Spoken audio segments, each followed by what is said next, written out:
तो मेरी बड़ी बहन का लड़का हमसे 1 साल का छोटा है, टाटा में डिस्को में काम करता है।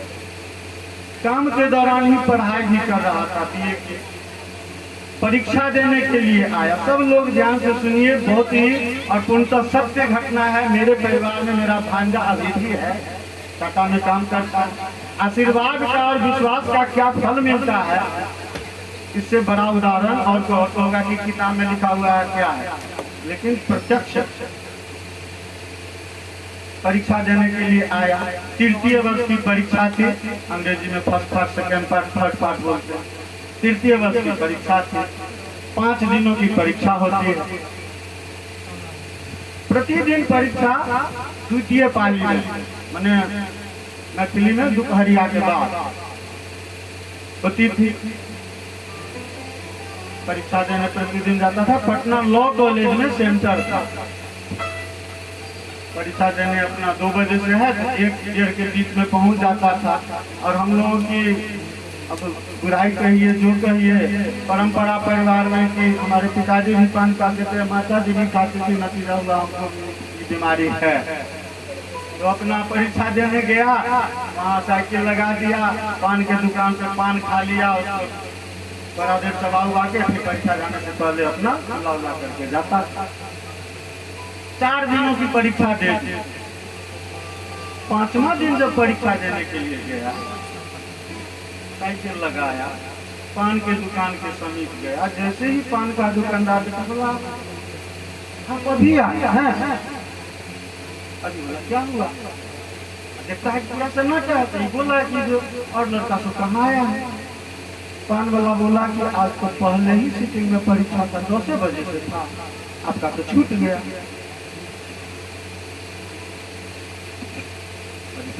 छूट गया, पहली पाली में थी। थोड़ा सा भी निराश नहीं हुआ, बोला ठीक है पान खिलाइए। पान खा लिया। वहाँ से आया बजरंगबली के मंदिर, पटना महावीर मंदिर स्टेशन लग है, जाबे हम सब पढ़ना जाबे हर मंगल को अति अवसर पे कई चले जाते। तो वहाँ गया, पैसा था ही पास में, 1.25 किलो लड्डू लेके चढ़ा दिया बजरंगबली। और जिस समय में परीक्षा छूटती है, जिस समय में प्रतिदिन पहुंचता था, उसी समय में पहुंचा 13 पे। उसकी मम्मी मेरी दीदी बोली, मोहन जी केहन गला परीक्षा बतबै छियो। उसके बाद बोला, क्योंकि माँ के समक्ष में बच्चा बोला, कलकते हुए कि माँ आई तो परीक्षा छूट गई। अब देखिए माँ का है पूरा ये था, तो छूट गया 1 साल, हम पीछे हो जाएंगे। मेरी दीदी बोली कि छूट गए तो पास कर जाओ। अब देख लीजिए माँ का आशा, बोली कि कोई बात नहीं है, तुम पास कर जाओ। इसी बीच उस समय हम भी काम करते थे। थोड़ा इसको अन्यथा नहीं लीजिएगा, इससे बड़ा प्रमाण नहीं होगा। हम भी लोक सेवा आयोग में थे, आए हुई, जीरा जी भी आए। मेरी भी उत्कंठा, मोहन जी कैसा परीक्षा हुआ? दीदी सब बात बतला दी।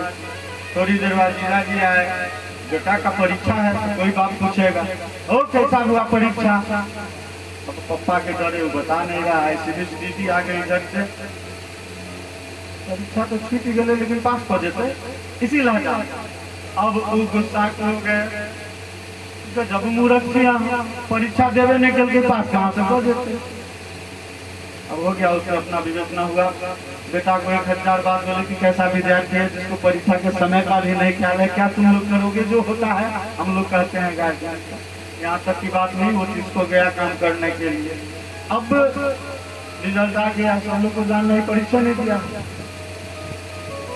तो जो परीक्षा नहीं दे पाता है उसके लिए फिर से समय निकलता है, एक विषय में फॉर्म भरने का बात आता है। हमसे जो छोटे भाई हैं वो गए उनका फॉर्म भरने के लिए। तो इनके मन में आया कि मेरा ही भांजा है, काम करता है, एक विषय तो छूट गया है, मार्कशीट निकाल लेते हैं कि कहीं कोई विषय में फेल भी तो नहीं कर गया है। ठीक कन्हैया जी, उनके मन में यह है कि एक विषय तो छूटा हुआ, मोहनी जी है कहीं कोई विषय में फेल कर गया होगा तो 2 विषय का भरना होगा। इस ख्याल से गया अंक पत्र निकालना। जब अंक पत्र निकाला तो देखते हैं कि पास पश्चिम उनके द्वारा कहा जाएगा तो बहुत बढ़िया से कहते हैं। बोले कि भाई जी 4 बेर 5 बेर चश्मा खोली और निकाल 4 बेर 5 बेर चश्मा खोली और फिर लगा दी तो खत्म नहीं हो जाए। कितना बार भी लगा तो देखे कि पास। तब और जो छात्र लोग थे उनको कहे कि जरा देखे तो कितना नंबर आया, सब डिवीजन से पास है, सब में बढ़िया बढ़िया नंबर। तब भरोसे इनको हुआ, ये भी तुरंत वापस आ गए बजरंगबली मंदिर। फॉर्म भरने के लिए पैसा था ही, इन्होंने 5 किलो लड्डू ले लिया और 5 किलो लड्डू चढ़ा के खुशी खुशी आए डेरा। हम लोग भी आए शाम में पूरा एकदम। जैसे ही आए दीदी कुर्सी लगा करके बैठी हुई, बड़ी दीदी का मेरा शरीर पूरा कुर्सी लगा के मानसूनी की तरह बैठी हुई है। जैसे ही गेट खुले, गोपाल देखल ही कहलियो ने मोहन जी पास कर गए। 5 मिनट के बाद जीजा जी आए, बड़ा हमरा डटे छनुआ, देखियो मोहन जी पास कर गए फर्स्ट डिवीजन। ऐसा होता है आशीर्वाद का फल, ऐसा होता है विश्वास का फल। तो आप ईश्वर के प्रति विश्वास रखेंगे और उनका आशीर्वाद प्राप्त करते रहेंगे तो जो नहीं होने वाला है वो भी हो सकता है। इसलिए परों का आशीर्वाद निश्चित रूप से लेते रहना और भगवान के प्रति आसानी करें। जय जय श्री राधे। उसी प्रकार ब्रजवासियों को कन्हैया के प्रति असीम श्रद्धा थी, विश्वास था, जिसका प्रतिफल बारंबार कन्हैया के द्वारा प्राप्त होता है। आगे की जो लीला है, अब नंद बाबा के साथ एक घटना घटित हो जाती है। एकादशी की महत्ता अभी हम लोग करते हैं। एकादशी की शुरुआत इसी समय से होती आ रही है। नंद बाबा एकादशी का व्रत किए हुए और एकादशी व्रत के दौरान अब हमको लगता है कि लुप्त हो गया है, उतनी क्षमता में। वैसे भारत भूमि तो महा योगियों कर्मियों की भूमि है। छोटे थे हम लोग तो माता जी लोग करती थी निर्जला एकादशी, जल भी नहीं पीना, तो वही निर्जला एकादशी नंद बाबा किए हुए। तो निर्जला एकादशी में या जितिया कहिए, जितिया पर्व में ओठ सूखने लगता है, पानी की तीव्र उत्कंठा होती, तो नंद बाबा को काफी प्यास लग गई। तो प्यास को, चूंकि पानी मुख में तो ग्रहण नहीं करना है, तो हम लोग भी उस बुद्धि को अपना लेते हैं। चूंकि नंद बाबा ही बुद्धि अपनाए थे तो हम लोगों को सिखला गया। अब अपने बच्चों को कहते हैं कि बुआ कहीं वो गमछा भिजा करो, पूरा देह से कहीं पोछा था। इस तरह का कार्य करते हैं हम। नंद बाबा ने क्या किया, सोचा कि चलो स्नान कर, रात का समय है। जमुना जी में नंद बाबा स्नान करने लगे। साथ में एक सेवक भी रहता। अब जैसे ही जमुना जी में डुबकी लगाते हैं, सेवक सोचता है कि बाबा निकलेंगे, नंद बाबा निकल ही नहीं रहे। जहां तक गए थे वहां जाकर पूरा देखा, नंद बाबा कहीं नहीं है, नंद बाबा गायब हो गए। अब सेवक दौड़ा दौड़ा महल की ओर आता है। चारों तरफ हलचल मच जाती है कि नंद बाबा जमुना जी में डुबकी लगाए, गायब हो गए, डूब गए। कन्हैया की भी नींद जगी। दौड़े दौड़े सभी ब्रजवासियों के साथ यमुना तट के पास आते और सेवक से कन्हैया पूछते हैं कि बाबा ने कहाँ पे डुबकी लगाई थी। चिन्हित स्थान पर कन्हैया छलांग लगाते हैं और छलांग लगाकर नीचे प्रविष्ट करते हैं। जैसे ही कन्हैया यमुना की तलहटी में जाते हैं, वहां कन्हैया को देखते ही जल के देवता वरुण देव तुरंत साष्टांग प्रणाम करते, कन्हैया को देखते हैं और प्रणाम करते। भगवान बहुत जोर से फटकारते हुए डांटते हुए वरुण से कहते हैं कि पुत्र को प्रणाम करते हो और पिता को अपहरण कर लिए हो, मेरे पिता को हरण करके ले लाए हो और मुझे प्रणाम कर रहे हो। अब तो डर के मारे थर-थर कांप रहे हैं, स्तुति करते हैं, क्षमा कीजिए प्रभु। इस प्रकार वरुण को क्षमा करते हुए नंद बाबा को लेकर के आ जाते हैं, तख्त के ऊपर आते हैं।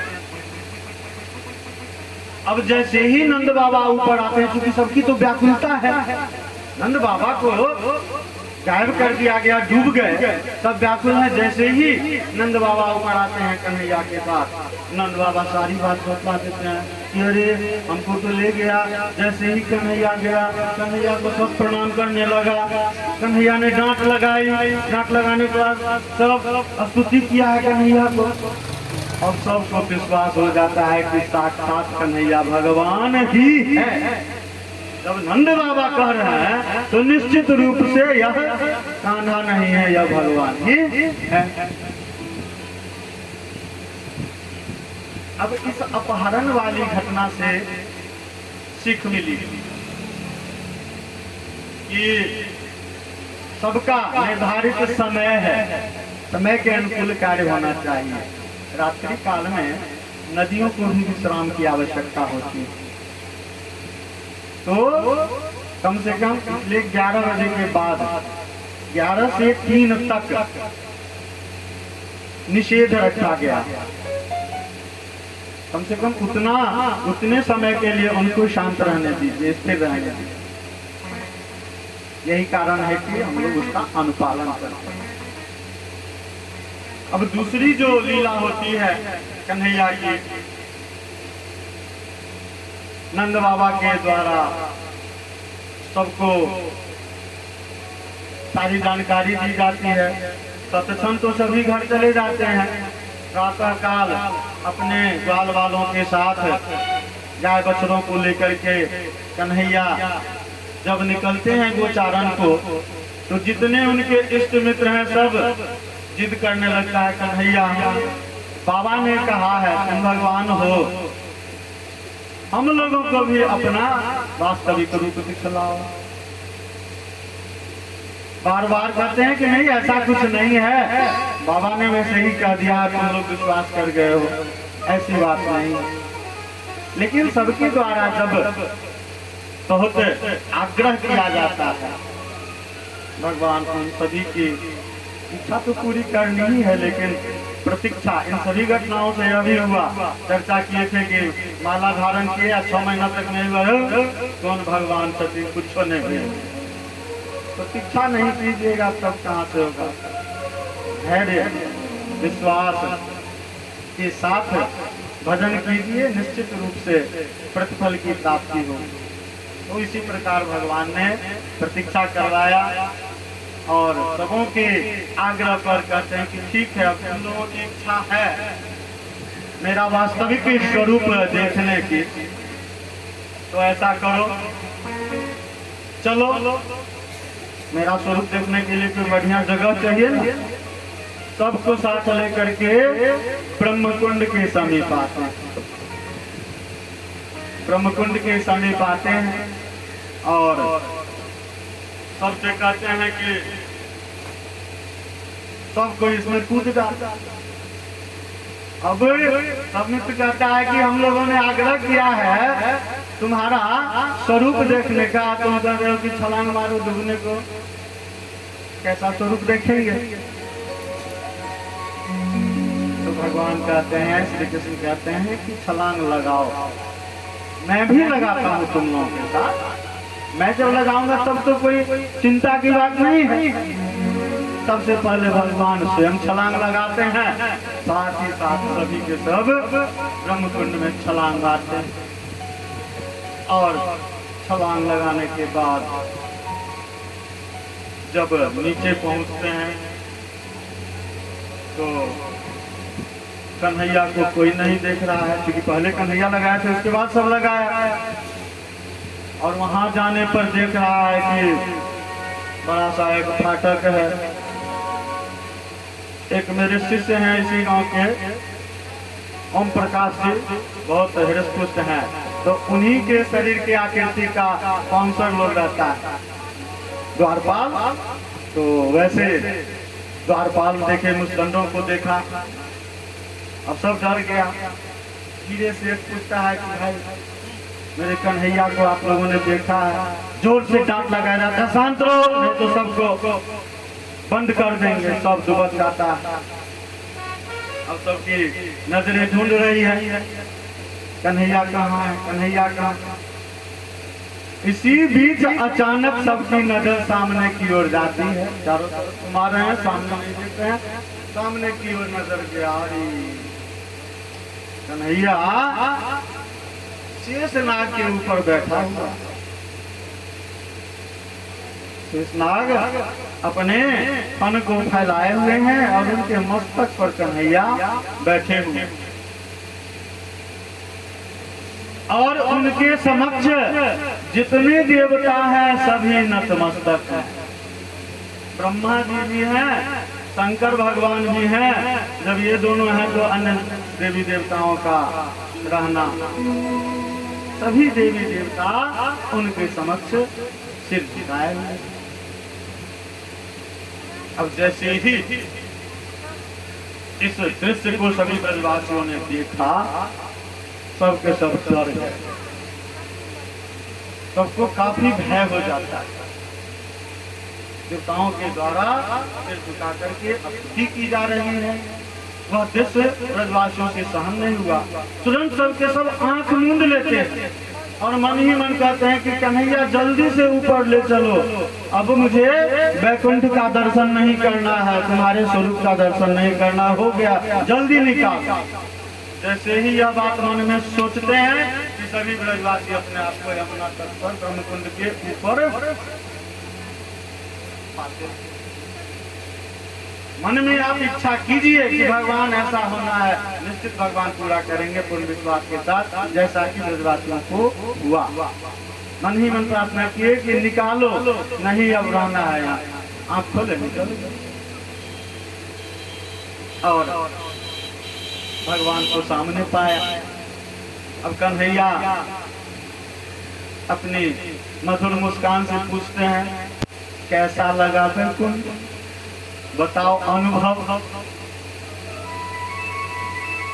सभी मित्र कहते हैं, मुझे, हम लोगों को उस वैकुंठ की जरूरत नहीं है, उस वैकुंठ को हम लोग नहीं देखना चाहते, और तुम्हारे उस स्वरूप को भी हम लोग नहीं देखना चाहते। हम लोगों को तुम्हारी यह सांवली सूरत देख करके ही मन तृप्त हो जाए। और इस भाव को उन ब्रजवासियों ने गायन के रूप में प्रस्तुत किया, हम लोग भी प्रस्तुत करें।